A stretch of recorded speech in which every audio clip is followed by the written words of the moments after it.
عزتمنو مسلمانانو د تیرو دوو جمعو راسې د خوږ پیغمبر محمد رسول الله صلی الله علیه وسلم د سیرت سلسله شروع شوې ده. تیره جمعه د نبی کریم صلی الله علیه وسلم نسب او حسب د هغې تذکره شروع شوه او د پیغمبر علیه السلام د آبا او اجداد تذکره شوې وه.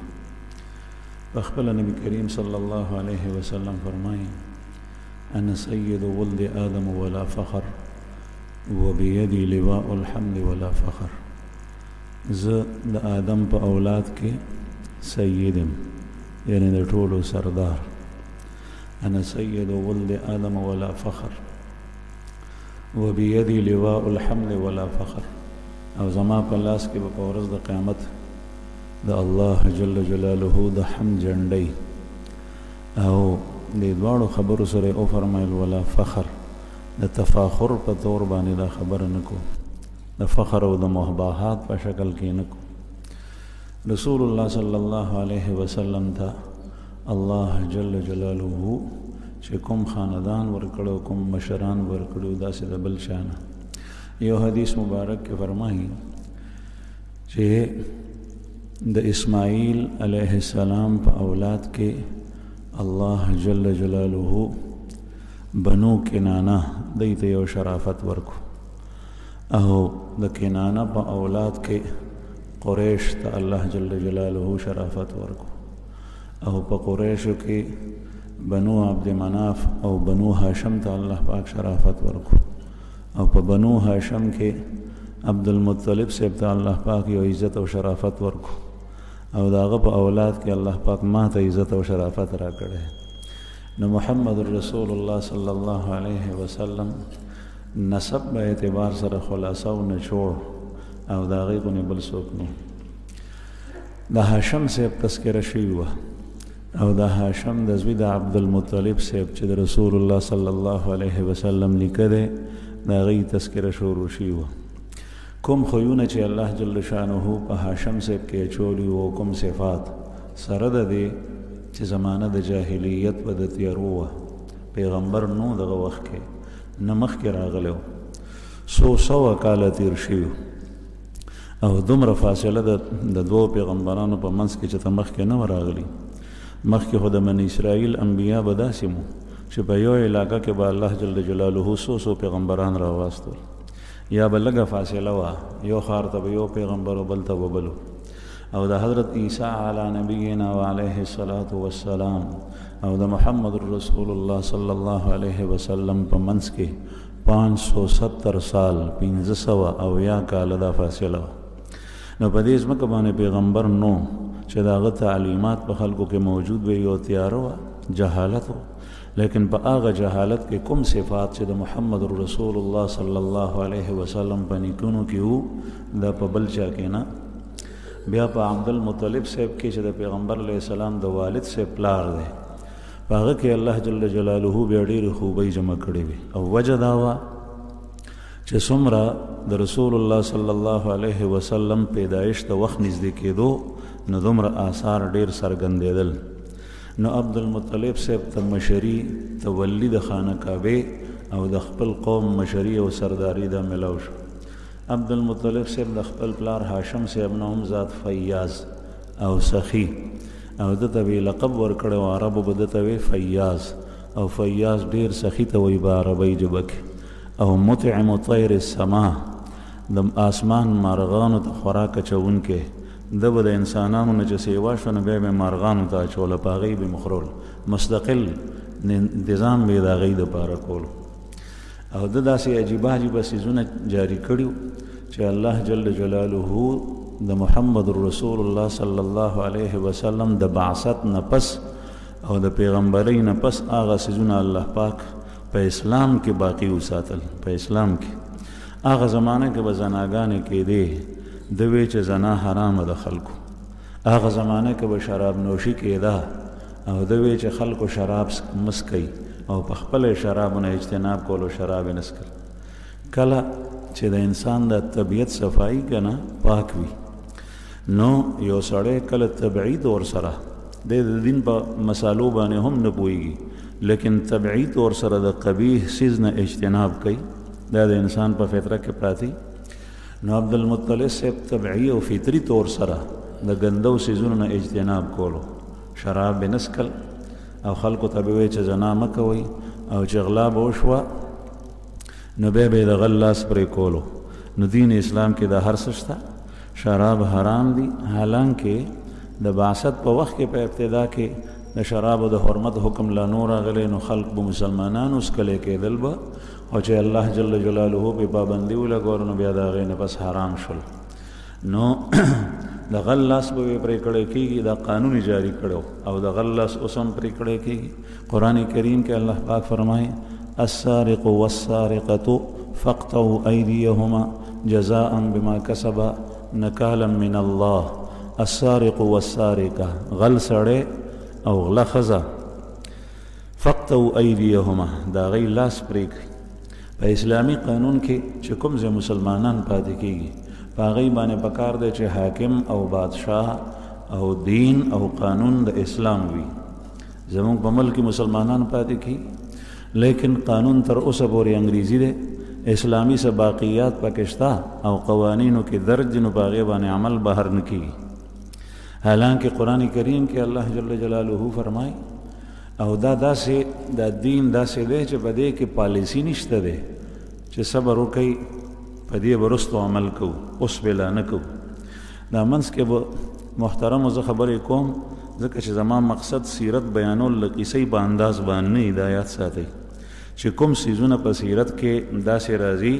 چې هغه حرام وي منع وي نو د هغې منع به زه ذکر کوم تاسو ته او چې کوم جایز وي نو د هغې په باره کې به ویم چې پته تاسو ته ولګي نو عرض مې دا کولو چې دین اسلام چې کوم ځای ته څنګه راشي هغه به ټول من وعن نافذ وي چې کوم ځای ته مسلمانان رال په هغې کې بیا بله پالیسي شته دی نه چې صبر وکړي زه تاسو ته یو واقعه عرض کړم رسول الله صلی الله علیه وسلم کله چې مکه مکرمه فتح شوه دا په 8 هجري کې فتح شوي وه په رمضان کې 8 هجري وه د رمضان میاشت وه چې نبی کریم صلی الله علیه وسلم د 10,000 کسانو صحابو سره د مدینې منورې نه رالو واقعه به انشاءالله په سیرت کې تاسو ته بیان کې راشي مکه فتح شوه چې څنګه فتح شوه نو دې واقعې سره متصل یو مختلف واقعات رالل یو واقعه دا وشوه چې یوې زنانه هغې غلا وکړه هغې زنانه غلا وکړه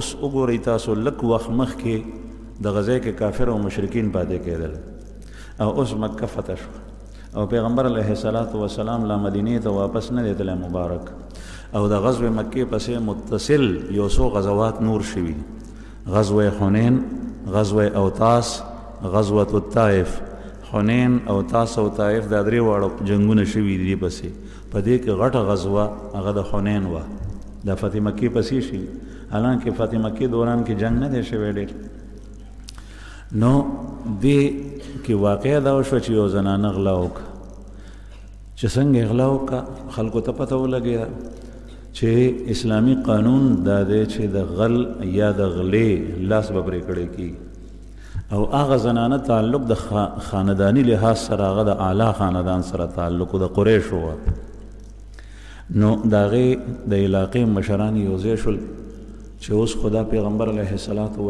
ته به سړی ځي چې غلا شوي ده پته به لګي لاس به پرې کړی کېږي نو داسې به وکړو چې سفارش به نبي کریم صلی الله علیه وسلم ته یوسو نو په دې باندې سوچ کولو چې دا سفارش به وړي څوک وی داسې کس ګورو چې هغه محمد رسول الله صلی الله علیه وسلم ته زیات محبوب وي زیات خوښي چې د هغې سفارش کې یې واخیسته نو دا خو مکه فتح شوي و اوس او دې ځای کې نو مسلم مو نو یو سړی چې اسلام ته رادن شي هغه ته پته لګي نه دومره نو داسې بعضې کسان کسې تیار کو کسې څوک تیار کو اسامه ابن زید ابن حارثه اسامه یې تیار کو دا اسامه د حضرت زید ابن حارثه رضی الله عنه زوی دی او زید ابن حارثه د رسول الله صلی الله علیه وسلم محبوب دی د ډیر زیات خوښو او د بچی اسامه ډیر زیات خوښو دومره خوښو دا دواړه چې پلار یې هم په نوجوانۍ کې په زلمیتوب کې به امیر د لښکر مقرر کو، د هغه په سرپرستۍ کې او د هغه د لاندې به مشران کبار صحابه واستول، هغه به مامور و دی به امیر. او اسامه ابن زید د وفات نه لږ مخکې نبی کریم صلی الله علیه وسلم لښکر روان کو، او چې احد ته ورسېدل نو هغوی ته پته ولګېده چې پیغمبر علیه الصلاة والسلام بیمار شو، سخته بیماری کې مبتلا دی. نو دا لښکر ایثار شو او رسول الله صلی الله علیه وسلم وفات شو. نو بیا نو امارت به ورته حواله کولو او وستول به امیران به جوړول. نو دا اسامه ابن زید وټاکلو چې دی به سفارش یوسي. دی په څه طریقه باندې خلکو مجبور کو، نبی کریم صلی الله علیه وسلم ته رالو. نو پیغمبر علیه الصلاة والسلام ته چې حضرت اسامه ووی، نو رسول الله صلی الله علیه وسلم رنگ مبارک وی متغیر شو، تکسر شو. بخاری شریف کې حدیث دی. او وی فرمایل چې ته د الله جل جلاله په حد کې ماته سفارش راړی. او بیا فرمایل چې په الله مې قسم وی، والذي نفس محمد بيده لو ان فاطمه اعاذها الله منها بنت محمد صلى الله عليه وسلم سرقت لقطعت يدها. په الله مې قسم وی که زما لور فاطمه غلا کړې وې نو ما به د هغې ملاس پرې کړی. دا خدا دله نو عرض مې دا کولو زما عزتمنو چې دا حدود چې څنګه دین یو ځای کې راشي، اسلامي معاشره وي، جماعت د هغې سره تړلی شی دی، اذان تړلی شی دی، د جمع مونځ تړلی شی دی، ځان ته خپل کور کې څیزونه رستو برابرو، جماعت به مخکې جوړی. او دا ضروریات د دین چې څومره دي دا اول دي. په حکومت کې چې څنګه اسلامي مسلمانان وي، حکومت به اسلامي، شریعت به پکې قایم وي. نو عبدالمطلب صاحب په غلا باندې پابندي ولګول. بلې دا وی چې کوم خلک ظالمانه یو بل قتلی نو دا قتل منع کو، وی قتل مه کوئ. چا چې لونه ژوندۍ خښولې وی چې لونه ژوندۍ مه خښوئ، لونه ژوندۍ مه خښوئ. چې د رمضان میاشت به راغله نو سخاوت کې به نوره اضافه راغله. او دا ټول څیزونه چې کوم زه تاسو ته شمیرم دا زمونږ په دین کې اوس هم شته، او چې کوم حرام دي نو هغه الله پاک حرام کړي دي. د ده په زمانه کې د انسان خون بها او دیت 100 اوښان مقرر شوی، هغه تر اوسه پورې الله پاک قایم کړی دی. او دغه عبدالمطلب صاحب دی به په خپل دور کې پیغمبري و نه دی پیغمبر او نه بل پیغمبر و چې د هغه په شریعت عمل کولی. دی به د مکې مکرمې د آبادۍ نه بهر لاړو. نو غار حرا کوم ځای چې محمد رسول الله صلی الله علیه وسلم به خلوت کولو، هغه ځای کې د خلوت کولو هلته به ناستو. او چې په کوم طرز الله جل شأنه یادولو والله اعلم. بعضې وایي چې د ملت ابراهیمی مطابق به الله پاک یادولو. نو دا ټول صفات به د کې و عبدالمطلب صاحب. د ته الله جل شأنه د دې فضایلو سره سره یو بل فضیلت ورکړو چې د زمزم کویې دوباره عبدالمطلب صاحب وکنستو. د زمزم کویې ستاسو په ذهن کې به اشکال راځي چې د زمزم کویې خو اسماعیل علیه السلام کنسته، او اسماعیل علیه السلام خو څومره مخکې تیر شوی د ابراهیم علیه السلام بچی دی، او هغه هم کنستی نو، هغه ماشوم و، هغه چې خپې لتې وهلې نو د هغه د خپو سره چینه راووته. نو عبدالمطلب صاحب څنګه کنستی و، نو د هغې پوره تفصیلي واقع تاسو ته بیانوم. اسماعیل علیه السلام او د هغه مور بیبي هاجره حضرت ابراهیم علیه السلام د شام نه راوستل الله په حکم سره. او تاسو ته دغه واقعه مختصر او مفصل عموما د لوی اختر په موقع باندې بیانېږي. دا دواړه راوستل او دلته یې پرېښول مکه مکرمه کې چې کوم ځای خانه کعبه ده. هغه ټایم کې د خانه کعبې نوم نشان نو. اسماعیل علیه السلام وړوکی ماشوم و، د مور خوا به یې روله، لږه خرچه یې ورسره پرېښوه، یو مشک یې پرېښو، په هغې کې اوبه پرېښوې او خرچه یې ورسره پرېښوه. ابراهیم علیه السلام ته لاړو، دا هر څه د الله په حکم سره. ماشوم تږی شو، خرچه ختمه شوه، اوبه ختمې شوې، د مور په سینو کې پۍ نه وې.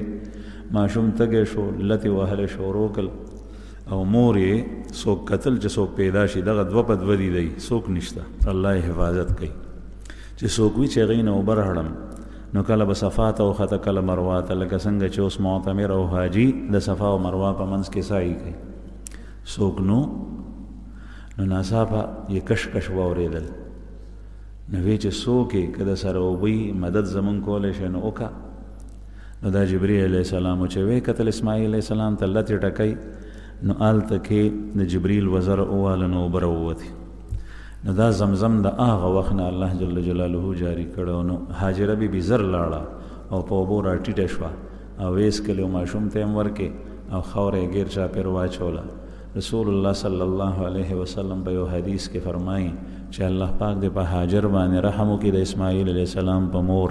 که چېرې دا پوله یې د اوبو ته نه وی تړلی نو د اوبه به خورې شوې وې.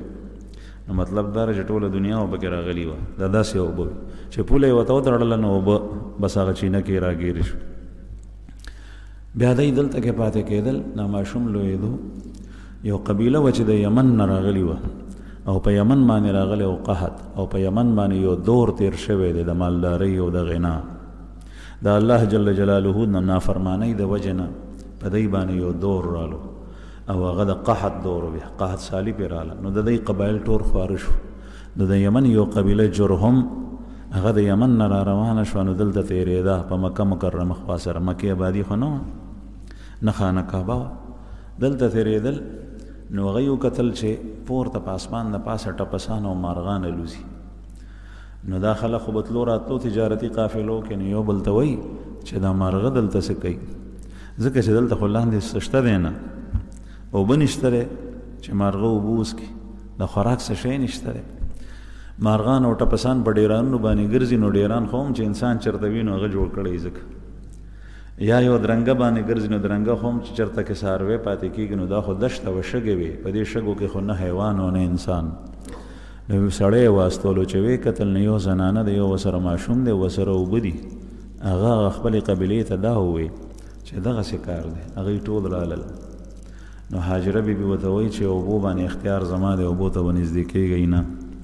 دی ورته وایي چې ټیک ته په اوبو اختیار ستا دی. اوبه ډېر ناویاته شی په عربو کې. زه اکثر په درس کې او یا ملګرو سره دا خبره کوم چې نن سبا بې درېغه دا نعمت فضول ضایع کېږي. اوبه په سرکاري سطح باندې ټیوبویلونه کنسته شوي دي زمونږ په دې علاقو کې. په بعضې ځایونو کې ما په خپلو سترګو بمبې لیدلي دي چې د هغې پورتنۍ ټوټۍ ماتې کړي دي او چې څنګه ټیوبویل چلېږي نو بمبه بهیږي او په نالۍ کې بهیږي پاکې او صفا اوبه. په کورونو کې بهیږي، ضایع کېږي. دا د الله جل جلاله لوی نعمت دی، لوی. او یاد ساتئ چې د الله د نعمتونو ناقدري وشي نو هغه بیا نعمت اخلي. لئن شکرتم لازیدنکم ولئن کفرتم ان عذابی لشدید. الله جل جلاله دی حرمین شریفین حفاظت وکړي. عربو ته الله جل جلاله د هغې خپلو مشرانو د برکته مال او دولت ورکو ډېر. دې حد ته رالل چې اوس تاسو ته وپتئ. زه دومره خبر شوی یم چې د موټرو یو ریس او مقابله دی لګئ. هغه یې دې ته څه وایي ورته مرګ ته څه وایي مرګ ته انګریزۍ کې ډیت گیم ورته وایي. ډیت گیم. موټر کې ناست دي کسان او هغه موټر په داسې طریقه باندې چې سپیډ ورته ورکوي بیا یې تاوی کله یو خوا کله بل خوا بازۍ اړوي. هغه پکې بعضې داسې په هغې کې مریم. دا گیم دی. یو طرف ته د 40 لکو د 50 لکو روپو ګاډی هغه ضایع کېږي. په دوبۍ کې او په سعودیه کې دا ریسونه کېږي.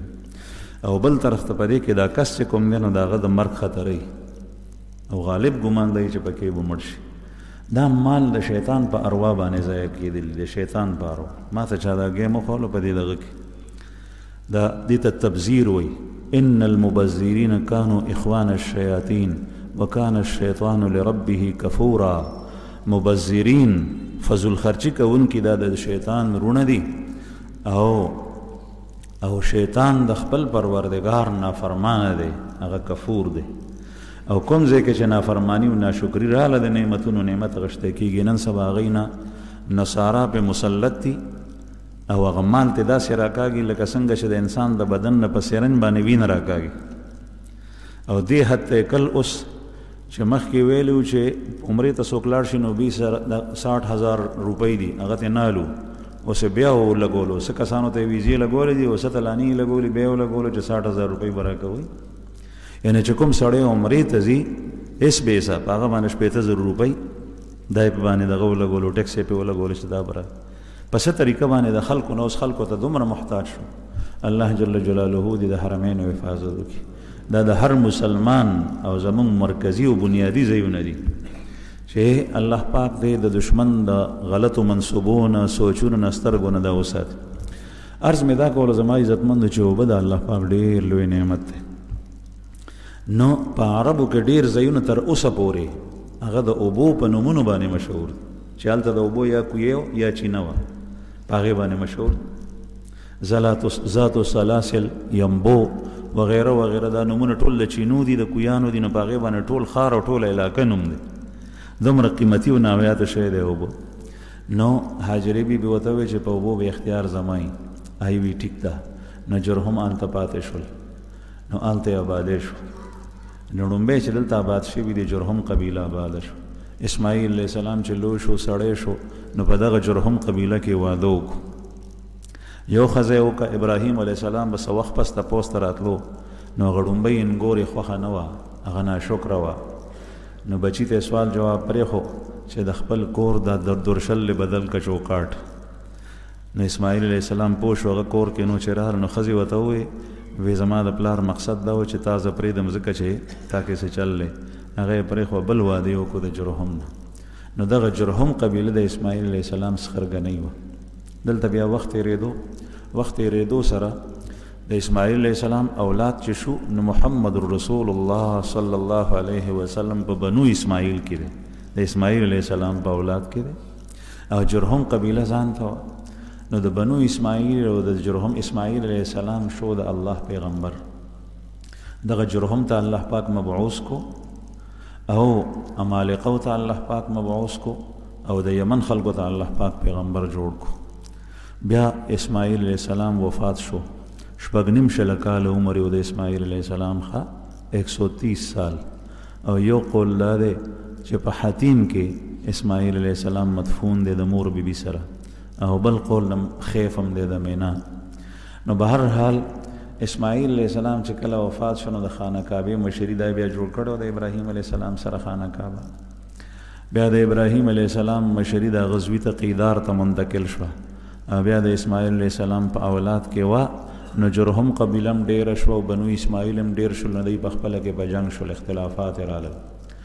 نو جرهم شکست ورکو بنو اسماعیل ته شکست ورکو. جرهم پې غالب شو. نو د خانه کعبې مشریم ته په زور واغشته او قریش د اسماعیل علیه السلام اولاد دای د مکې مکرمې نه وویستل، بهر یې کړل. نو دوی سخت تنګ شول، په دوی به ظلمونه کول. نو دوی بهر لاړل. نو دی قریشو چرته په غرونو کې، چرته په دشتو کې لکه د بدوانو، او چرته په سمسو کې رهایش اختیار کو او خانه کعبې سره دی نو. جرهم قبیله خانه کعبې سره پاتې شو. خو د هغوی ظلمونه ډېرېدل. نو ټول قبایل خوا و شا چې څوک به راتلل خانه کعبې ته نو هغوی ورته غوسه و په قهر. هغوی دی ته ویل چې دا تاسو څه کوئ؟ نو ټول خلک هغوی ورسره دښمني شروع. نو د جرهم سره بیا جنګ وشو. نو جرهم قبیلې دې وارې شکست وخوړو او هغوی ته چې شکست ورکو نو بیا دا ټول قبایل جمع شول. جرهم ته یې ویل چې دلته نه وځئ، تاسو د یمن نه راغلي وئ او تاسو زیاتې کوئ، ظالمان یې. نو دلته نه یې وویستل. نو چې څنګه دی وتل نو زمزم کویې چې کوم و د اسماعیل علیه السلام په وجه چې الله پاک د اوبه ایستې وې دې جرهم قبیلې هغه کویې بند کو.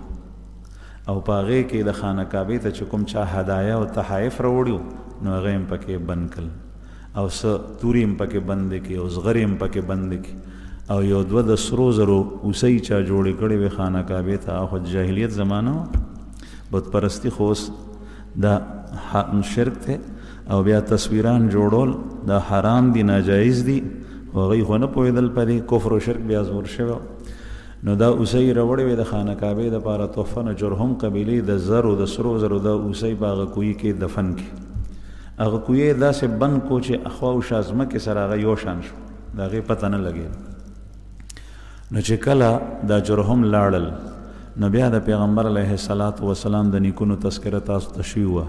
په هغې کې قصی د پیغمبر علیه السلام یو نیکه هغه بیا هغه ډیر کارونه کړیو او ډیر الله جل جلاله په دې امور باندې سیاست وته ورکړو. نو دغه قریش د خوا او شاسمسونه غارونو نه د غرونو نه د میرونو راوستل وی چې راځي او کورونو ته وته ځای ورکو وی دغه ځای کې د خانه کعبه نه غیر شابیر آباد شي. دلته آباد کړ چې دلته آباد کړ نو هغه کوی بندو هغه پته نه لګېده چې زمزم کوی چرته او دی خلکو توجه هم دومره ورنکه قریش او توجه ولې ورنکه تاسو وایي چې بیا او بچرته وي.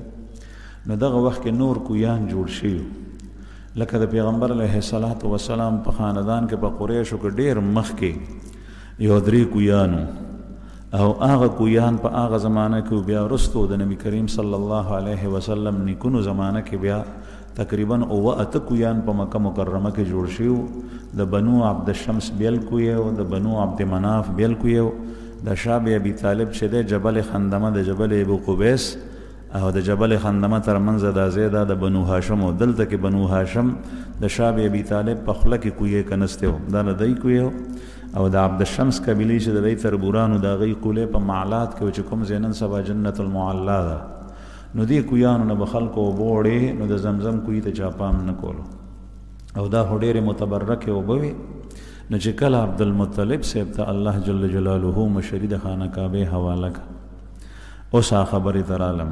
نو عبد المطلب صاحب یو ځل خوب لیدو په حتیم کې اوده خانه کعبه سره حتیم کې اوده خانه کعبه سره په خوا کې. نو په خوب کې وته یو سړی رالو نو هغه کس وته وی چې احفر بره اوکنه. نو عبد المطلب صاحب وته په خوب کې د تاسو کوي وما بره څه شه ده. نو هغه سړی لاړو جواب ورنکو. چې سحر شو پاسې دو نو قریش راون کلغی ته وی چې ما خو بیګه خوب لیدل لري چې احفر بره. نو هغه وته وی چې دې سړی نه بری دا تاسو هم کړو چې کوم ځای کې دی هغه. نو عبد المطلب سے بیا ود شو بلشپا حتیم کې بیا چې ود شو نو بیا خوب ویني په خوب کې وته او سړی رالو ما غ سړی هغه وته احفر المضنونه او کنا. نو عبد المطلب سے بیا تاسو کوي مل مضنونه دا مضنونه څه شی ده. هغه بیا جواب ورنکو چې سحر شو قوم ته بیا وی چې ما خو بیګا بیا داسې خوب لیدو. هغه وته وی چې زه ته پوس به ته کړو چې کوم ځای کې دی به هغه خو ما ته جواب را نکو. دریم شپه شوه بیا عبد المطلب صاحب خوب ویني په خوب کې وته او احفر طیبه او کنه او دا بره مضنونه طیبه دا ټول د زمزم نمونه وته یادول. بره ویل کېږي هغه سیسته چې باغې کې وسعت وي فراخه شي او د زمزم خو فراخه چې نه ده. او مضنونه هغه ته وایي چې هغه باندې قابل بخل وي یعنی چې کوم شی انتهایی نفیس او قیمتي او اعلی وي نو باغې د سړي زړه نه کېږي. نو مضنونه هغه سیسته وایي چې ستا په زړه نه کېږي. نو دې نه مراد زمزم په درېیمه شپه بیا ویني چې احفر طیبه وکنه. طیبه معنی پاک او صاف. نو د زمزم د اوبو په شان پاک او صفا اوبو په دنیا کې نشته. ما ته په حرم شریف کې چا خبره کوله چې په جاپان کې یو لیبارټري ته د اوبه چا وړي هغې ته وی چې دا اوبه ټیسټ کوي دا څنګه دي. نو هغې ټیسټ کوي ورته وی چې دنیا کې داسې اوبه مونږ نه دي لیدلي. دا یې ورته نه ویلي چې دا زمزم دي. بیا یې ورته وی چې داسې اوبه د عام اوبو نه تاسو جوړوئ نو څومره خرچه پرې راځي به په یو لیټر به $3000 خرچه راځي چې داسې اوبه جوړوي. ځکه چې د انسان دپاره چې څومره مفید اشیا دي او دا مې بیا یو رساله کې هم کتلي و دا خبره چې د انسان دپاره څومره مفید او بهترین اشیا دي هغه ټول په دې اوبو کې شته او مضر پکې یو شی نشته. او دا عجیبه ده ما سره بوتل په کور کې پروت یو بوتل ټول کال پروتي هغه زمزم اوبه خرابېږي نه. دا بل شی دی چې ته د پیپسي او د کوکا کولا په بوتل کې واچي چې هغې نه اسم سوړ بوی ځي وږمځي نو هغه خو خراب شی دی هغې د وجه نه. صفا بوتل کې ته واچو چې استعمال شوی نی ګیلن کې واچو کال 2 کاله 3 کاله 15 کاله دی پروتي هغه اوبه نه خرابي. نو به احفر طیبه د تپوسو کو ما طیبه وی ورته نه ویس.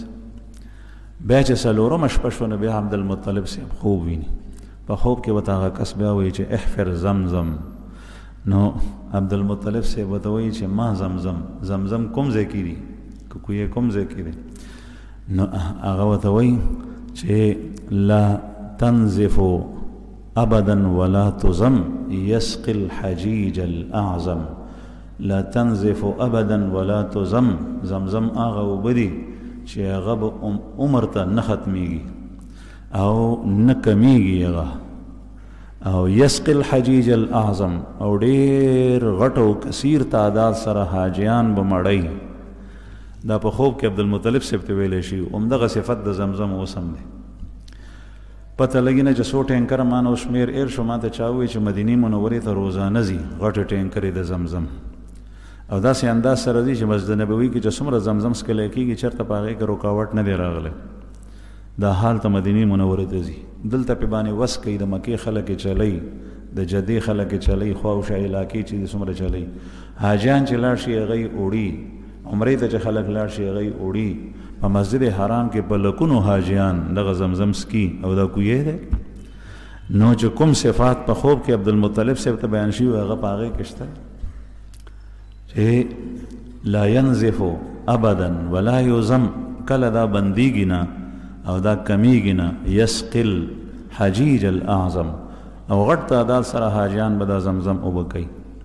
بیا یې تپوس وکړو چې ما ته ځای وښیه، ځای کوم ځای کې دی؟ نو هغه ورته په رجز کې هغه ځای وښولو. ورته یې وی چې د کوم ځای کې چې قریة النمل دی هغه ځای، او کوم ځای کې چې فرس او دم پروت دی غوشوي او وینه هغه ځای وکنه، نو به هغه ځای کې دی. دا ځای کوم ځای کې؟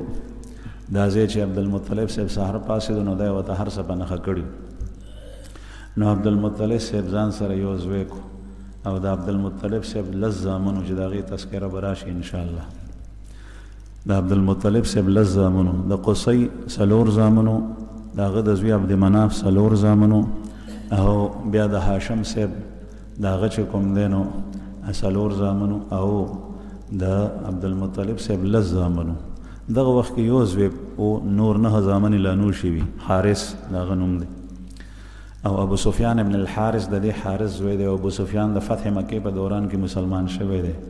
او چې کوم طالبان علما په دې پنډه کې ناست دي نو هغې ته پته ده چې دا ابو سفیان چې په غزوه حنین کې تذکره راځي چې د رسول الله صلی الله علیه وسلم سره او د قچر واګې نیولې وي، نو دا هغه ابو سفیان نه دی د حضرت معاویه رضی الله عنه پلار. دا همدغه ابو سفیان دی، ابو سفیان ابن الحارث. دا د پیغمبر علیه الصلاة والسلام د تره زوی دی.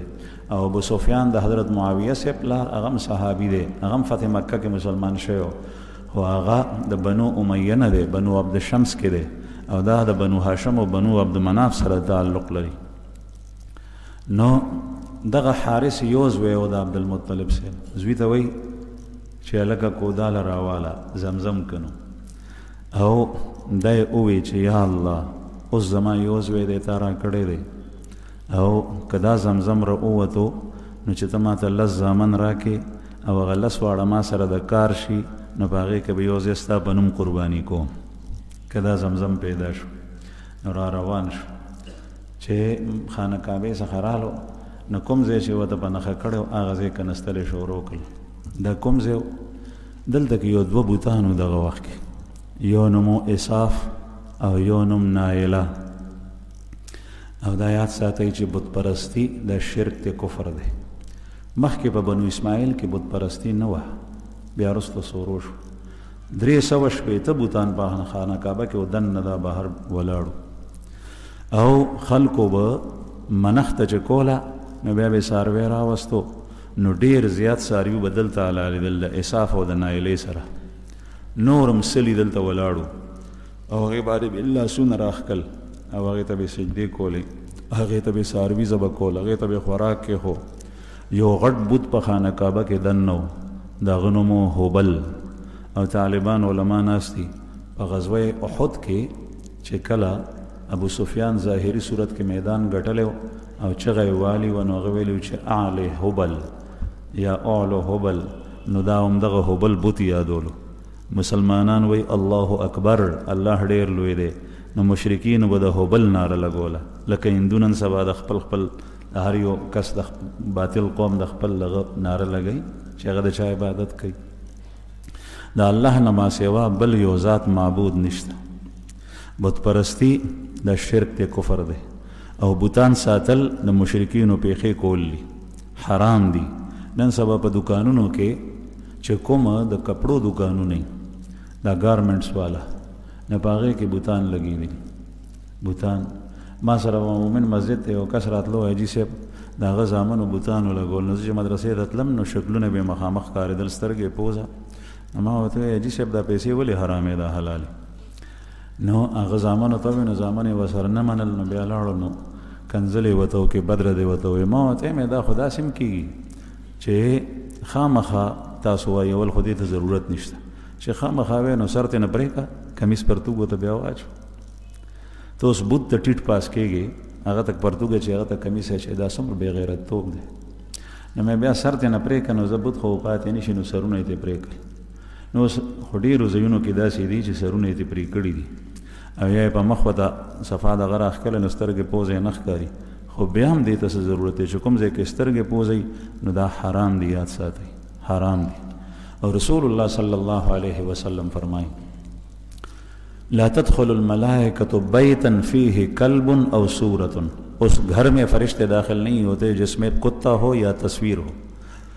اور یو روایت کی دی چپاغے کے جنبی کسوی، تصویر بھی سپیوی یا جنبی کسوی. تصویر ذکر کړه سورہ تمثال نه دی، دا چې ما تاسو ته دکانونو کې یاد کو نو دا تمثال لے، دا هغه بت ته چې کوم به د کاڼو نه مشرکینو جوړول، دا بالکل هغه بت دی. یا دی عجایبګر کې پېښور میوزیم کې وګورئ، دا هغه بوتان دي چې کوم به مشرکینو جوړول. او یو صورت دی، صورت دا دی چې په دیوال یا په کاغذ باندې ته انساني شکل جوړ. نو حدیث مبارک کې لفظ د تمثال نه دی، د صورت دی. بعضې خلک وایي چې تصویر جایز دی. نو دغه رسول الله صلی الله علیه وسلم فرمایي چې هغه کور ته فرښتې نه داخلي. دا یاد ساتئ چې ستا په کور کې فرښتې نه داخلېږي او شیطانان پکې جالې اچوي، نو دا کور به دې منحوس وي، دا به سپېري، په دې کې به برکت نی، مال دولت به ډېر وي، په دې کې به چین او سکون نی. تاسو به هم ډېر لیدلي، ما ته خو ډېر خلک راغلي دي، تعداد به شلګونو ته رسي، چې هغه راشي وایي دعا وکړه، جړه او فریاد، او دا راته وایي چې کور کې مې د څه کمی نشته، خو جنګ جګړې دي، مور او پلار مخپله کې نه لګي، د اولاد او د مور او پلار نه لګي، د ښځو د خاوندانو سره نه لګي، خاوندانو ښځو سره نه لګي. چین او سکون چې برباد دی، ولې؟ دا د ګناه او د معصیت وجه ده. او ګناه او معصیت چې د سړي نه کېږي، نو دا یې زړه خراب شي. نو دا زړه دننه چې خراب شي، نو ټول هر څه ماحول ټول خراب کړي. نو چې د فرښتې نه داخلېږي، او دې نه مراد د رحمت فرښتې دي، نو په هغه کور کې به چین او سکون چرته. او چې شیاطین پکې جالې اچوي، نو نحوست به پکې ولې نی، په هغې کې به جنګ او شور ولې نی، په هغې کې به بېچیني ولې نی. نو عرض مې دا کول، بعضې په دیوالونو باندې لګولي، بعضې په انګټیو لګولي. دا څوک دی؟ دا مې پلار دی مړ شوی، دا مې نیکه دی، دا مې پیر صاحب دی، دا مې قائد دی، لیډر دی، دا فلانکی دی، دا ډنګړی دی. نه د قائد د تصویر اجازت رسول الله صلی الله علیه وسلم ورکړی دی، نه د پیر صاحب، نه د استاذ، نه د پلار، نه د مور، نه په اولاد کې د چا چې په ځوانۍ کې وفات شوی چې ته د هغه تصویر په انګټۍ او په دیوال باندې ولګي. هغه ځای کې چې مس کېږي، دا تصویر د مخامخ او یو طرف ته بل طرف ته، نو دا مس د مکروه دی، دا مس د مکروه دی. او ډومبې دغه شی د شرک او بت پرستۍ کې شروع شوی. نوح علیہ السلام چې کله راتلو، نو شرک او بت پرستی په ځمکه کې عام وه. د آدم علیہ السلام په زمانه کې نه وه، د شیس علیہ السلام په زمانه کې نه وه، رستو تر ناوخته پورې نه وه. او چې کله دا پیغمبران لاړل او په هغې پسې نیکان خلک لاړل، نو راتلونکي نسل چې راغله، نو هغوی د دین نه ناخبره وو، نو د مشرانو تصویرونه به یې جوړ کړل، نو هغوی به یې یادول او هغوی ته به یې کتل او جړل به چې دا ډېر ښه خلک ولاړل. لکه اوس نن سبا بعضې خلک بعضې کورونو کې یو نیک کس تیر شوی، یو ولی الله تیر شوی، یو عالم تیر شوی، یو شیخ الحدیث تیر شوی، بیا د هغه اولاد کې هغه د هغه په نقش قدم لاړ نشي، بیا د هغه کتابونه راخلي، د هغه کپړې راخلي، د هغه امسا راخلي، هغه ځان سره ایښي، په هغې باندې سود کوي. دې ځای نه بیا بت پرستي شروع شو. دا څیزونه جایز دي، تبرکات د مشرانو جایز دي، لیکن زه صرف عرض دا کوم چې د دین پویه دا انتهایی ضروري ده. چې پویه ورسره نی او جهالت رالو، نو بیا کفر او بت پرستی شرک عام شي.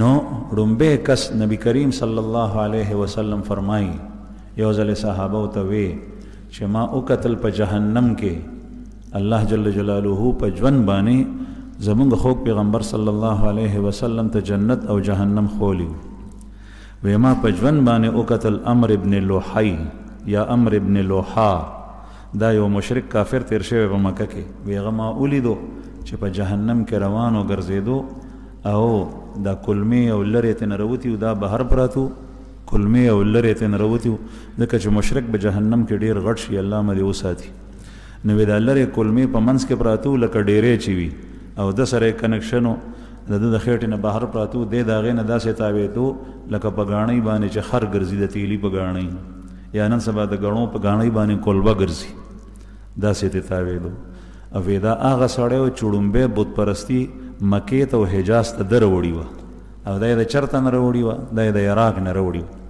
او عراق کې د کوم ځای وه دا د نوح علیه السلام نه رستو بیا خلکو شروع کړي وه د هغه د زمانې نه مخکې وه نو عرض مې دا کولو چې دغه وخت کې د جاهلیت په زمانه کې پیغمبر وونه د بت پرستۍ چا نه بیا دا شی عام شو نو خانه کعبه کې بت خانه کعبه کې دننه یو کوی و په هغې کوی کې به یې د خانه کعبې هدایا غورځول چا به سره زر راړل چا به سپین زر راړل چا به یو شی راړو چا به بل شی راړو خانه کعبې ته مې راوړی دی نو دا به یې په هغه کوی کې غورځول او هغې کوی د پاسه یې د هغې په غاړه باندې دا بت ودرولی او هوبل دا د قریشو غټ بت او په ده به نور کارونه هم کول د سره یې خوا کې چې کوم دی نو یو سړی کېنولی او منجور او هغه ته یې غشي ورکړي او پالونه به یې میستل او و غشي و د هغه په لاس کې او دې هوبل سره به ولاړو غشي به ایست دا بهر جماعت کړ نو 360 بوتانو ډول په خانه کعبه کې دننه او بهر نبی کریم صلی الله علیه وسلم چې مکه فتح کړه نو مبارک په لاس کې کونټي وه عنزه او د هغې سم په سر کې لګېدلی او د اوسپنې نو هغه کونټي به یې داسې د بت ته نږدې کړه او دا به وي جاء الحق وزهق الباطل ان الباطل كان زهوقا جاء الحق وزهق الباطل ان الباطل كان زهوقا حق رالو او باطل لاړو بوتان ختم شو نو چې څنګه به کونټي نږدې کړه نو بت به پرېوتو چې څنګه به کونټي نږدې کړه نو بت به پرېوتو او دننه صحابه واستول خانه کعبې ته به لاړ شي دننه صفایي وکړي نو قریشو د خانه کعبې په دې دیوالونو باندې د ابراهیم علیه السلام د اسماعیل علیه السلام تصویرونه جوړ کړو نبی کریم صلی الله علیه وسلم سر وڅنډلو ابراهیم علیه السلام خو د بت پرستۍ نه څومره لرې و چرته یې نه وه کړي او یوازې په یو ځان باندې به خلک منې کول او دې ظالمانو د هغه تصویرونه هم جوړ کړي وی دا صفا کوي نو چې دننه یې صفا کړل د فتح مکې په موقع وی چې یا رسول الله خانه کعبه مه صفا کړه نو بیا نبی کریم صلی الله علیه وسلم دننه ننوتو او چې ننوتو نو ننوتو سره ړومبی عمل پیغمبر علیه السلام څه کړی تاسو ته پته شته الله اکبر الله اکبر الله اکبر تکبیرات ویلی دي دې نه معلومیږي چې پاکي او صفایي په دوه قسمه ده یو صفایي هغه ده چې هغه ظاهري ده کپړه پاکه نو د هغې پاکي دا ده چې په اوبو یې پاکه کړي دیوال نه تصویر او بت ورانې نو په باندې به لاس راکاږي او په څه شی راکاږي اوس د هغې چې کوم اثرات دي د هغې هغه نحوست او د هغې هغه ګن چې په دې ماحول کې په دې هوا کې او فضا کې دی دا به په څه پاکې دا به د الله په یاد سره پاکې د الله ذکر سره ځکه چې دې سره شیطانان تختی دا په جمعه کې اذان وشي سحر اذان کېږي د ماسپښین اذان کېږي د مازدیګر اذان کېږي چې کومه پورې حدیث مبارک کې راځي د الله دا نوم شیطان اوري نو دې تختی حدیث مبارک کې دام راځي چې وله زورات دا شیطان تختی او ټیزونه اچوي ټیزونه هوا تیزي دومره په ده باندې روب راځي د الله نوم سره اوس نن سبا چې د الله نوم اخلي نو خلک در باندې اعتراض شو دا عجیبه ده حالانکه دا اذان به پرو نه کې چې په پټه باندې اذان کې نو اذان نه دی شوی الله اکبر الله اکبر دې سره اذان نه کېږي دا به په زوره کې خو چې کوم شی څنګه رسول الله صلی الله علیه وسلم کړی هغسې کې ځان ته چې ذکر کې نو په زور او په پټه دواړه کولی شي د ذکر اثر دی چې دې سره ماحول پاک شي ته لاړ شه وګوره ته مسلمان یې هغه کور ته هم ننوځه چې په کوم کور کې مونځ نه کېږي د قرآن پاک تلاوت نه کېږي سبحان الله څوک نه وایي الحمدلله نه وایي بسم الله څوک نه وایي داسې کسان پکې وخت تېروي هغه کور ته هم لاړ شه او هغه کور ته ملاړ شي چې په کوم کور کې موزونه کیږي د قرآن پاک تلاوت کیږي د الله ذکر او یاد کیږي د دواړو ته لاړ شه زه قسم خورم که ستا زړه ګندني صفایي نو قسم خورم چې به ته یقینا په دې دواړو کې فرق محسوسوي دې ماحول کې به فرق وي ولې د هغې د فضا چې کوم ځای کې الله یادېږي موس کیږي تلاوت کیږي د هغې فضا معطر ده پاکه ده صافه ده او چې کوم کور کې الله نه یادېږي نو د هغې فضا ټوله ګنده ده آلوده د شیاطین دي پکې نو عرض مې دا کولو چې رسول الله صلی الله علیه وسلم دا پاکه نو عبدالمطلب صاحب هغه ځوان سره زوی راوستو حارث زوی و هغه راوستو وی راځه چې راغلو نو قریش هم راغلي ورته ویې چې څه کې وی د اساف او نایله دا دوه بوتانو ام المؤمنین حضرت عایشه رضی الله عنها فرمایي د دې دوه بوتانو واقعه عجیبه ده حضرت عایشه رضی الله عنها ام المؤمنین فرمایي حدیث مبارک دی چې د جاهلیت په زمانه کې د جرهم قبیله یو سړی یو ښځې په خانه کعبه کې دننه بدکاري وکړه نو و د جاهلیت او د کفر او د شرک زمانه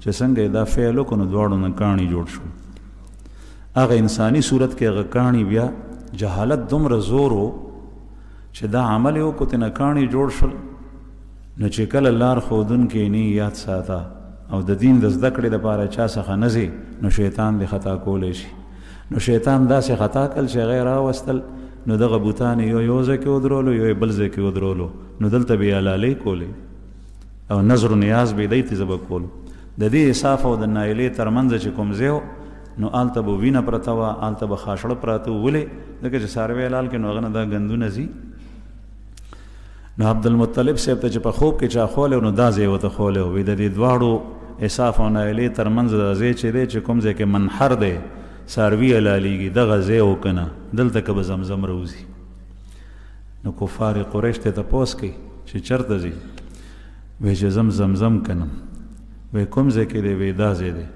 او دا نښم به ته په خوب کې ښودلی شوي وه چې دغه ځای که به کارغه ته ووینې سحر چې هغه به ټونګې وایي نو چې وی کتل نو هغه نښم به ته الله پاک وښوله کارغه ټونګې والي نو په هغه ځای باندې شروع نو هغوی ایثار کو قریش رالل نور خلق ورته وی چې صاحب دا ته څه کوې وی ولې وی دا خو زمونږ دا چې کوم دا سلي دي دوه اصاف او نایله دوی ته نقصان رسي ځکه چې ته منځ کې ډوغل وکنې نو دا خو به راوغورځي وی نه زه به یې کنم ما څوک نشي منې کولی مشر و زوی ته وی حارث ته چې وی ته خیال کو ته ودرېږه او چې ما ته څوک نږدې کېږي ما ته یې مه پرېږده او خپله به یې کوداله یې واغېشته او ګنتی کنستلې کول او بیا به یې زوی ته وی حارث ته چې اوس خاوره وغورځه چې خاوره یې وکنسته څه منځ لاړل نو چې وی کتل نو د اسماعیل علیه السلام د زمانې د کوی غاړه راووته نو د تکبیر وی د خوشحالۍ نه ډېر خوشحال شو الله اکبر